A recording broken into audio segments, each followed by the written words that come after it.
it's time for the most broken trick in the entire game.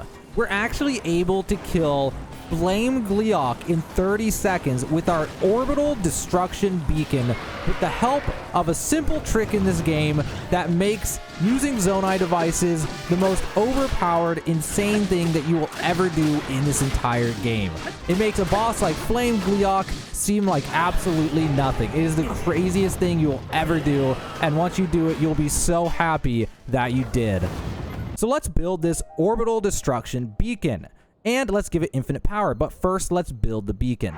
So in order to do the orbital destruction beacon, we're going to need a hoverstone. Now, if you don't know where to get one of these, the only place I know of in the game is to go to the Uplands around a Skyview Tower, fly to the Juratagamak Shrine, and then I built a flying device with Zonai devices to fly over to the Egoshan Shrine, where I could go to this device dispenser and get hoverstones. You can also get a device dispenser here that gives a beam emitter, which is also very convenient. So now what we're going to do is we're going to take a construct head, and we're going to take a rocket.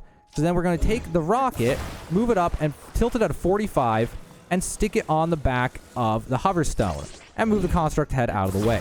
Now, the reason that we put the rocket on like that is purely to move the hoverstone into the correct place, so it can hover above this particular boss, and then destroy him. And then what we're going to do is we're going to put on these beam emitters in a grid pattern. And the reason we do a grid pattern is because we don't want it to be top heavy. If it's top heavy, it can actually flip the hoverstone, and on top of that, when it's moving around from the rocket, pieces can actually break off. Also, it's important to know that we can only have 21 Zonai devices out at a time. So I'm only going to spawn 17 of these beam emitters. And we actually could put 18 on this device before it would start despawning things. But I'm going to leave one spot open for this particular boss in order to give myself a shield. And you'll see what I mean once we get to that point. So we're going to continue this grid. We're going to make, in this particular case, we're going to make a 5x3 grid with some extra pieces on top. Now I'm going to do my best here to keep this nice and symmetrical for you. I know some people don't like it when things get asymmetrical, which is good for people like this because in this case, making it asymmetrical is actually very dangerous because then pieces can break off. And if pieces break off, it could become side heavy or top heavy, and it could get really weird. So now we're going to put a piece right here, and to keep it symmetrical, we're going to put a piece there, and we're going to put one right here. Now the tricky part, which is attaching it to the construct head, because sometimes it just does not want to attach to that middle one, like it's doing right now, and last second it moved because this thing just lies all the time with this stupid system. So take that now. We're going to do it the backup way, which is to use the construct head and attach it from the bottom. Then tilt this out of 45 like this, and put it on the top of your hoverstone. But do not put it on the front like this, or it will flip the hoverstone. You've got to keep it on the top to keep the weight balanced. So we're going to put it right there. And now our orbital destruction beacon is ready for takeoff. So before we do this, we want to get it in the right position for this boss. So for this boss, just look at the green marks on the left and the right of the bridge. Putting it right around here is good enough for this boss, and then make sure it's lined up like horizontally, vertically, whatever, left to right. Make sure it's not going to fly off at a weird angle.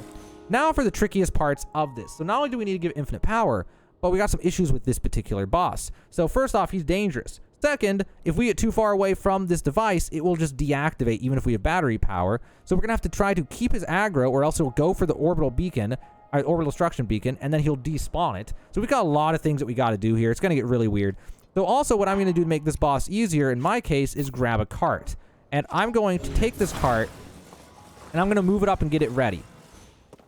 And the reason I'm going to do that is I'm going to use it as a shield to protect myself so I don't have to worry about messing this up. Now what we're going to do is we're going to hit the orbital beacon, run up, grab the cart, try to keep the boss's aggro, and hope that the thing kills him, and hopefully he doesn't do his crazy attack. He has one attack where he'll fly like a mile in the sky and basically never come down. If he does that, well, things are going to get real weird. It's also infinite power. I'll show you that once we get in position. And one last thing you really should think about here, once you've built it, definitely save your game. This will make it so there's a copy in the auto build, and I would also recommend going to your auto build and then saving it as a favorite. I'm going to have to get rid of something to make room for it, so I'm going to get rid of this abomination and then put this in there. So that way I can also just resummon it with an insane amount of Zonite if I want to, just so I don't have to deal with it in the future. Or I can just throw all the parts down and have it auto build. Because slapping all those things together is extremely annoying. So let's do the tricky part first. So we're going to go up here, slide that up, hit that, and then run up here, grab this, tilt it like this, and then we got to keep an eye on our battery charge because it's about to run out. So now for the exploit. We're going to use a large Zonai charge. Now, normally this is a very strong item, but in this case, it's totally broken. It's going to completely exploit the game and break it. So what this does is it fully recharges our battery, but there's a catch. Well, after we use a large Zonai charge, we temporarily cannot lose battery, which normally is a really strong ability. But in this case, where we're using 3 bars of battery every second converted into raw DPS, it is completely broken. So we're going to exploit this in order to do an unbelievable amount of damage and completely break the game. So we're going to use the large Zonai charge. So now what we're going to do is kind of swivel left and right here. Oh, my controller died. No, it didn't. It just randomly disconnected, though. So we're just trying to keep his aggro and keep rotating him around.